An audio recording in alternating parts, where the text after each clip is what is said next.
கல்லூரியின் பேராசிரியர் எஸ்.என். ஹாஜா முஹிதீன் ஃபைசி ஹஜரத் அவர்கள் உரையாற்றுவார்.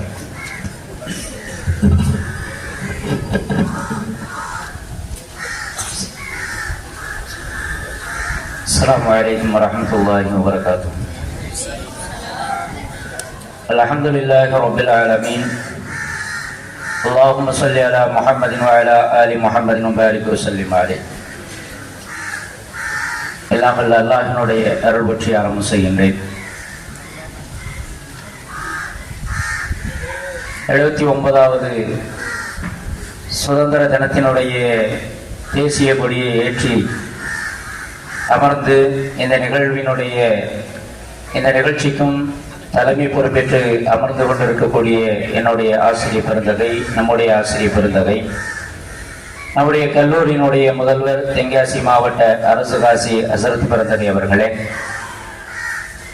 முன்னிலை வகித்துக் கொண்டிருக்கக்கூடிய பெரியோர்களே, கல்லூரியினுடைய பேராசிரியர்களே, செல்வங்களே, இந்த நிகழ்வில் சிறப்பு விருந்தினராக அமர்ந்து கொண்டிருக்கக்கூடிய பேட்டை காதர் முஹிதீன் குத்துபா பள்ளியினுடைய தலைவர், ஐக்கிய ஜமாத்தினுடைய தலைவர் ஏ.கே. இப்ராஹிம் ஹாஜியார் அவர்களே, உங்கள் அனைவர்களுக்கும் எனது சலாத்தினை தெரிவித்துக் கொண்டு ஒரு சில வார்த்தைகளை கூறி என்னுடைய உரையை நான் நிறைவு செய்ய ஆசைப்படுகின்றேன். அன்பிற்குரிய அல்லாஹ்வின் நல்லடியார்களே, பாசத்திற்குரிய சகோதரர்களே, மாணவ செல்வங்களே, இன்றைக்கு இந்த நாட்டினுடைய 79வது தேசிய தினத்தை நாம் எல்லாம் கொண்டாடி கொண்டிருக்கின்றோம். சுதந்திர தினத்தை 79வது சுதந்திர தினத்தை இன்றைக்கு நாம் எல்லாம் கொண்டாடி கொண்டு அமர்ந்து கொண்டிருக்கின்றோம். இந்த தேசிய சுதந்திரம் இந்த நாட்டிற்கு கிடைப்பதற்கு முன்பாகவே 1400 ஆண்டுகளுக்கு முன்பாக இந்த உலகத்திலே நிலவி கொண்டிருந்த ஒரு மனிதன் நிறத்தின் பெயரால், மொழியின் பெயரால், வம்சத்தின் பெயரால், என்ன பிற நிலைகளின் பெயரால் அடிமைப்படுத்தப்பட்டுக் கொண்டிருந்த அந்த காலகட்டத்தில் ஒரு மனிதன் இன்னொரு மனிதனை விட உயர்ந்தவன் கிடையாது, தாழ்ந்தவன் கிடையாது என்கிற உன்னதமான அந்த சுதந்திர காற்றை இந்த உலகத்திலே வீச செய்தவர்கள் 1400 ஆண்டுகளுக்கு முன்பாக அன்னலம் பெருமானார் ரசூலுல்லாஹி ஸல்லல்லாஹு அலைஹி வஸல்லம் அவர்கள் இந்த மக்களுக்கு மத்தியிலே ஒற்றை வார்த்தையில் சொன்னார்கள், இன்னா ஹலக்னாக்கும் மின் ذكر وانثى. நீங்கள் எல்லாம் ஒரு தாய் பிள்ளைகள், ஒரு தாய் வயிற்றில் பிறந்த பிள்ளைகள். உங்களுக்கு மத்தியில் ஏற்றத்தாழ்வு என்பது கிடையாது. இனத்தின் பெயராலோ, மொழியின் பெயராலோ, வம்சத்தின் பெயராலோ ஒருவன் இன்னொரு மனிதனை அடிமைப்படுத்துதல் என்பது கிடையாது. இறைவனிடத்திலே நீங்கள் அனைவர்களும் சமம்தான். அவனிடத்திலே நீங்கள் உயர்ந்தவர்களாக ஆக வேண்டுமானால் மற்றவர்களுடைய உரிமைகளை பாதுகாப்பது, மற்றவர்களை மதிக்க தெரிந்தவர்களாக வாழ்வது, மற்றவர்களுடைய மன உணர்வுகளை புரிந்து கொண்டவர்களாக வாழ்வதில்தான் உங்களுடைய சிறப்பு இருக்கிறது என்பதை 1400 ஆண்டுகளுக்கு முன்பாகவே அன்னலம் பெருமானார் ரசூலுல்லாஹி ஸல்லல்லாஹு அலைஹி வஸல்லம் அவர்கள் உலகம் முழுவதுக்கும் சுதந்திர காற்றை வீசுவதற்குண்டான அடித்தளத்தை அன்றைக்கே அமைத்து விட்டார்கள்.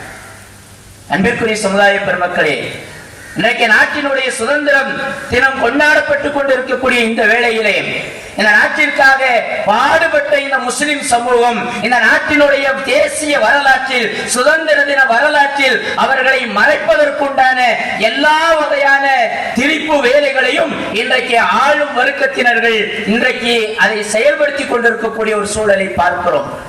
இதைவிட ஒரு கொடூரமான, துரதிஷ்டமான ஒரு விஷயம் என்ன என்று சொன்னால், இந்த நாட்டினுடைய விடுதலைக்கும் இந்த நாட்டினுடைய முன்னேற்றத்திற்கும் பாடுபட்ட முஸ்லிம்கள் கூட இந்த நாட்டினுடைய தேச வரலாறு, நம்முடைய விடுதலையினுடைய வரலாறு, நாம் அதற்காக பாடுபட்ட நம்முடைய முன்னோர்கள் செய்த அந்த தியாகத்தினுடைய வரலாறுகளை தெரியாத சமூகமாக இன்றைக்கு நாம் எல்லாம் வளர்ந்து கொண்டிருக்கின்றோம். அன்பிற்குரிய சமுதாய பெருமக்களே, இந்த தேசத்தை காட்டிக் கொடுத்தவர்கள், இந்த தேசத்திலே வாழ்வதற்காக வேண்டி எல்லா வகையான சுகபோகங்களையும் அனுபவித்துக் கொள்ள வேண்டும் என்பதற்காக வேண்டி அந்நியர்களுடைய கால்களிலே விழுந்து மன்னிப்பு கேட்டவர்கள் எல்லாம் இந்த நாட்டினுடைய தேசபக்தர்களாக மக்களுக்கு மத்தியிலே காட்டப்பட்டுக் கொண்டிருக்கிறார்கள். ஆனால் இந்த நாட்டினுடைய சுதந்திர விடுதலைக்காக வேண்டி முதலாக குரல் கொடுத்தவர்கள், முழக்கமிட்டவர் ஒரு இஸ்லாமியன் என்பது மாத்திரமல்ல, ஒரு ஆலிம் என்பதை கூட இன்றைக்கு இந்த சமூகம் மறந்து போய் கொண்டிருப்பதை நாம் எல்லாம் பார்த்து கொண்டிருக்கிறோம். அன்பிற்குரிய சகோதரர்களே, ஒரு சில செய்திகளை சொல்லி குறித்த நேரத்தில் நான் என்னுடைய உரையை நான் முடித்துக் கொள்கிறேன். அன்பிற்குரியவர்களே, இந்த நாட்டில் பூரண சுதந்திரம் வேண்டும் என்பதாக முழக்கமிட்டவர்களில் முதல் மனிதர் யார் என்று சொன்னார்? ஒரு இஸ்லாமியன் என்பது மாத்திரமல்ல, ஒரு ஆலிமாகவும் இருந்து கொண்டிருக்கிறார். A New Look at Modern Indian History என்று சொல்லக்கூடிய ஒரு புத்தகத்திலே இந்த செய்தி குறிப்பிடப்படுகிறது. அதாவது 1929ஆம் ஆண்டு டிசம்பர் 29 லாகூரிலே ஒரு காங்கிரஸ் இயக்கம் மிகப்பெரிய ஒரு மாநாட்டை அங்கே நடத்தி கொண்டிருக்கிறது. அந்த மாநாட்டிலே ஒரு விஷயத்தை கலந்து கொண்ட அனைவர்களும் முன்வைக்கிறார்கள், தலைவர்கள் எல்லாம். எப்படி என்று சொன்னால், complete independence India as it is core என்கிற பூரண சுதந்திரம் விளக்கத்தை அந்த மாநாட்டிலே முன்வைக்கிறார்கள். ஆனால் ஒரு விஷயம் என்ன தெரியுமா? 1929 முன்வைக்கப்பட்ட இந்த முழக்கம் அப்பொழுது வைக்கப்பட்ட முழக்கம் அல்ல. அதற்கு 8 ஆண்டுகளுக்கு முன்பாகவே ஒரு மார்க் அறிஞரால், ஒரு மௌலவியா இந்த இந்திய தேசத்திலே பிரகடனப்படுத்தப்பட்டது என்பதை காந்திஜி உள்பட அந்த தேசிய வரலாற்றை மறைப்பதற்கு எல்லோருமே முன் வந்திருக்கிறார்கள் என்பதுதான் வரலாறு நமக்கு சொல்லித் தருகிற ஒரு சான்றாக இருக்கிறது. எப்படி என்று சொன்னால், 1929ஆம் ஆண்டு அகமதாபாத்திலே இதே காங்கிரஸ் பேரியக்கம் ஒரு மாநாட்டை அங்கே நடத்துகிறது. அந்த மாநாட்டிலே பங்கு பெற்றவர்கள் எல்லாம், அந்த தேசிய தலைவர்கள் எல்லாம் ஒரு கருத்தை முன்வைக்கிறார்கள். எப்படி என்று சொன்னால், இந்தியாவிற்கு டொமினிக் அந்தஸ்து வேண்டும் என்பதாக. இந்தியாவிற்கு டொமினிக் அந்தஸ்து வேண்டும் என்பதாக. டொமினிக் அந்தஸ்து என்று சொன்னால் பூரண சுதந்திரம் அல்ல, பாதுகாக்கப்பட்ட ஒரு சுதந்திரம்.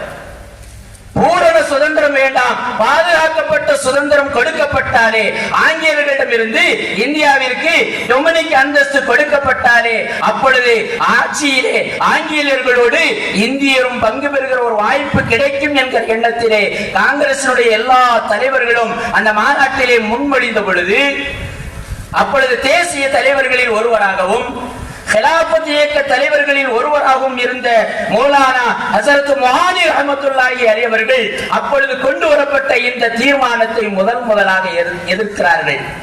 எதிர்த்ததோடு மட்டுமல்ல, அப்பொழுது சொன்னார்கள், இந்த நாட்டிற்கு டொமினிக் அந்தஸ்து என்று சொல்லப்படுகிற பாதுகாக்கப்பட்ட சுதந்திரம் தேவையில்லை, மாறாக இந்த நாட்டிற்கு தேவை கம்ப்ளீட் இண்டிபெண்டன்ஸ் நேஷன் என்று சொல்லப்படுகிற பரிபூர்ணமான சுதந்திரம் தான் இந்த நாட்டிற்கு தேவை. பரிபூர்ணமான சுதந்திரம் இந்த மண்ணின் மைந்தர்களிடத்திலே ஒப்படைக்கப்பட வேண்டும். இந்த மண்ணின் மைந்தர்களிடத்திலே ஒப்படைக்கப்பட்டதற்கு பின்பு இந்த மண்ணின் மைந்தர்கள் ஆட்சி செய்ய வேண்டும். அப்படி ஆட்சி செய்கிற பொழுது அந்நியர்கள் யாரும் இந்த மண்ணின் மைந்தர்களோடு, இந்த நாட்டின் தேசியத்தோடு யாரும் குறுக்கிடக்கூடாது என்கிற ஒரு தீர்மானத்தை முதலாக மொழிந்தது யார் என்று சொன்னால் ஹசரத் மொஹானி ரஹ்மத்துல்லாஹி அலைஹி அவர்கள். அப்பொழுது அந்த கூட்டத்தில் இருந்த தலைவர்கள் எல்லாம் அப்படி அண்ணாந்து பார்த்ததோடு மட்டுமல்ல, இந்த தீர்மானம் நிறைவேற்றப்பட வேண்டும் என்கிற ஆர்வத்தையும் அங்கே வெளிப்படுத்தினார்கள். ஆனால் ஒரு விஷயம் என்ன தெரியுமா?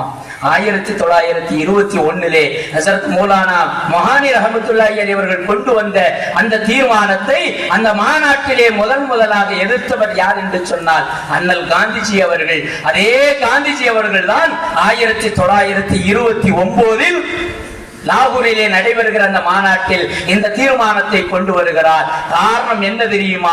இந்த நாட்டினுடைய தேசிய விடுதலை போரினுடைய வரலாற்றில் முஸ்லிம்களுடைய பெயர்கள் எந்த நிலையிலும் வந்துவிடக் கூடாது என்பதை இன்றைக்கு இந்த அயோக்கியர்கள் அல்ல, அன்றைய காலத்திலே நாமெல்லாம் யாரை தேசபிதா என்று சொன்னோமோ அவரே அதற்கு எதிர்ப்பாக இருந்திருக்கக்கூடிய வரலாறை இந்த நாட்டினுடைய தேசிய வரலாறு நமக்கு சொல்லிக் கொடுத்து கொண்டிருக்கிறது. அன்பிற்குரிய சமுதாய பெருமக்களே, இப்படியாக முதலாக இந்த நாட்டிற்கு தேசிய விடுதலை சுதந்திரம் கிடைக்க வேண்டும் என்கிற முழக்கத்தை முன்வைத்தது ஒரு மார்க் அறிஞர், ஒரு மௌலவி என்பது மாத்திரமல்ல, அதற்கு பின்னால் வருகிற நிகழ்வுகளை எல்லாம் பார்த்தோம் என்று சொன்னால் எத்தனையோ நிகழ்வுகளை நாம் சொல்லிக் கொண்டே போகலாம். காலத்தினுடைய சூழல் கருதி 2 நிகழ்வை மாத்திரம் நான் சொல்லி முடிக்கிறேன். பெண்கள், சிறியவர்கள் என எல்லா தரப்பு மக்களும் இன்றைக்கு இந்த விடுதலைக்காக வேண்டிய அன்றைக்கே குரல் கொடுத்திருக்கிறார்கள்.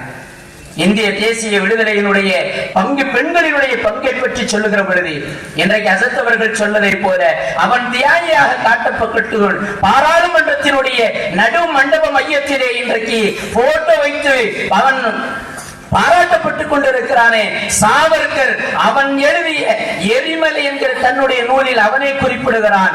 ஆங்கிலேயர்களை பூண்டோடு அழித்து விடும்படி அல்லாஹ்விடம் தொழுது வேண்டுமாறு முஸ்லிம் தாய்மார்கள் தங்களுடைய குழந்தைகளுக்கு கூறியதை நானே நேரில் பார்த்திருக்கிறேன் என்று டெல்லியிலே மன்னனுக்கு எதிராக நடந்த அந்த வழக்கினுடைய சாட்சியத்தின் போது ஆங்கிலேய பெண்மணி ஆட்டுவெட்டு கூறியதை அந்த சாவர்கர் தன்னுடைய புத்தகத்திலே குறிப்பிடுகிறார். இது மாத்திரமல்ல, வாணிப விஷயமாக இந்த நாட்டிற்கு வருகின்ற ஆங்கிலேயர்கள் இந்த நாட்டினுடைய வளத்தையும் செழிப்பையும் கண்டு இந்த நாட்டை ஆள வேண்டும் என்று ஆசைப்படுகிறார்கள். அதற்காக சிறு சிறு அரசர்களாக இருந்தவர்களை எல்லாம் அடிமைப்படுத்திக் கொண்டு அவர்களுக்கு சில சுகபோகங்களை ஏற்படுத்தி கொடுத்து அவர்களை தங்களை வசப்படுத்திக் கொண்டு கடைசியாக அந்த ஆங்கிலேயர்கள் வங்காளதேசத்திற்கு வருகிறார்கள். வங்காளதேசத்தினுடைய சிங்கமாக இருந்து கொண்டிருந்தவர்கள் சிராஜுத்தௌலா அவர்கள் வங்காளத்திற்கு இவர்கள் நுழைகிற பொழுது அங்கே அதனுடைய பூரணத்தினுடைய அதிகாரத்தையும் வைத்துக் கொண்டிருந்த சிராஜுத்தௌலா அவர்கள் அங்க ஆங்கிலேயர்களை எதிர்த்ததோடு மட்டுமல்ல, ஆங்கிலேயர்கள் தன்னுடைய வங்காளதேசத்திற்கு நுழைய விடாமல் அவர்களுடைய முழு ஆசைக்கும் முட்டுக்கட்டையாக இருந்ததனுடைய பின்விளைவுதான் அதாவது பிளாசி போர் என்று சொல்லக்கூடிய ஒரு யுத்தமே ஆரம்பமானது.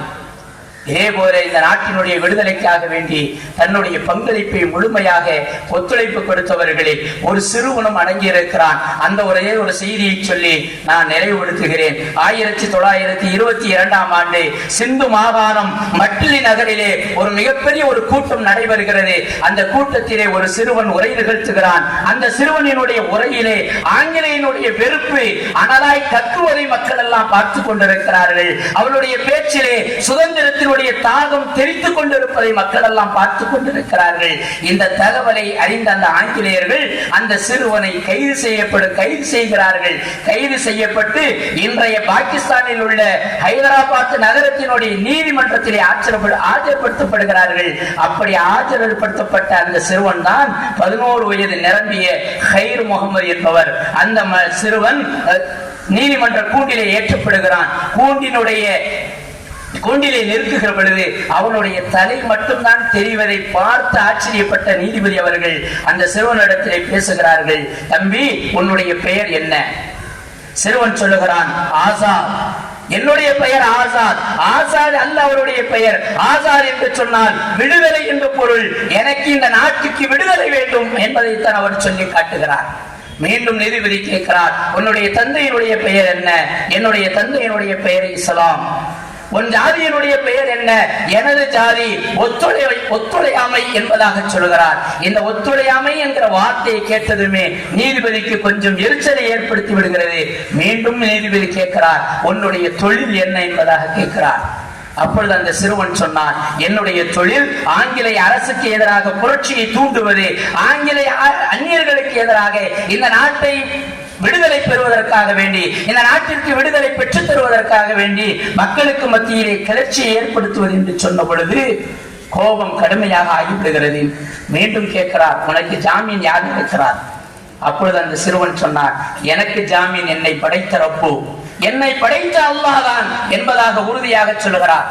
கடைசியாக நீதிபதி கேட்கிறார், தம்பி, இன்றைய காலகட்டத்தில் ஆங்கிலேயர்களுக்கு எதிராக புரட்சியை தூண்டுவது, ஆங்கிலேயர்களுக்கு எதிராக மக்களை கிளர்ச்சி செய்ய வைப்பது என்பது மிக பெரிய ஒரு குற்றம் என்பது மாத்திரமல்ல, அதற்கு மரணமாக கூட தண்டனை கொடுக்கப்படும் என்பதை நீ அறிந்திருக்கிறாயே. எனவே நீ செய்துவிட்ட இந்த குற்றத்திற்காக மன்னிப்பு கோருகிறாயா என்பதாக கேட்ட பொழுது அந்த சிறுவன் சொன்னான், ஒரு குற்றமும் செய்யாத நான் எதற்காக மன்னிப்பு கேட்க வேண்டும்? ஒரு குற்றமும் செய்யாத நான் எதற்காக மன்னிப்பு கேட்க வேண்டும்? நான் ஒரு இந்திய குடிமகன் என்கிற நிலையில் என்னுடைய தேசத்தினுடைய விடுதலைக்காக நான் என்னுடைய கடமை தானே செய்திருக்கிற பொழுது எதற்காக நான் மன்னிப்பு கேட்க வேண்டும் என்பதாக அந்த சிறுவன் சொன்ன பொழுது நீதிபதி ஆச்சரியப்பட்டு எதுவுமே செய்ய முடியாமல் அவருக்கு சிறை தண்டனை கொடுத்ததை வரலாறுகள் நமக்கு சொல்லி காட்டுகின்றன. எதற்கு இந்த செய்தியை சொல்கிறேன் என்று சொன்னால், இந்த நாட்டினுடைய விடுதலைக்காக, இந்த நாட்டினுடைய சுதந்திரத்திற்காக வேண்டி அன்றைய கால காலகட்டத்திலே நம்முடைய முன்னோர்களான மார்க்க அறிஞர்கள், பெரியவர்கள், தனவந்தர்கள், பெண்கள், நம்மை போன்ற சிறார்கள் உட்பட எல்லோருமே அதற்காக தங்களை அர்ப்பணம் செய்திருக்கிறார்கள். இந்த வரலாறுகளை எல்லாம் இன்றைக்கும் நாம் தெரியாமல் இருக்கிற காரணத்தினால் இந்த சமூகமும் தெரியாத ஒரு சமூகமாக இருக்கிறது. எனவே அன்பிற்குரிய மாணவ செல்வங்களே, இந்த நிகழ்வுகளை உங்களுக்கு நான் சொல்வதனுடைய நோக்கம், நாமெல்லாம் நாளை சமூகத்தினுடைய தலைவர்களாக ஜும்மாவினுடைய மேடைகளை அலங்கரிக்கக்கூடியவர்களாக இருக்கிறோம். இது போன்ற வரலாறுகளை நாம் தெரிந்து வைத்துக் கொண்டு நம்முடைய ஜும்மாவினுடைய மேடைகளில் இதை நாம் சொல்ல வேண்டிய காலத்தினுடைய கட்டாயமாக இருக்கிறோம். எல்லாம் அல்லாஹ் தஆலா அப்படிப்பட்ட ஒரு பெரும் பாக்கியத்தை நம் அனைவர்களுக்கும் தந்தொள் புரிவானாக என்று துஆ செய்தவனாக வாய்ப்பளித்தமைக்கு நன்றி கூறி விடுகிறேன். வாஹிர் தஅவானா அனில் ஹம்துலில்லாஹி ரப்பில் ஆலமீன். அஸ்ஸலாமு அலைக்கும் வரஹ்மத்துல்லாஹி வபரகாத்துஹு.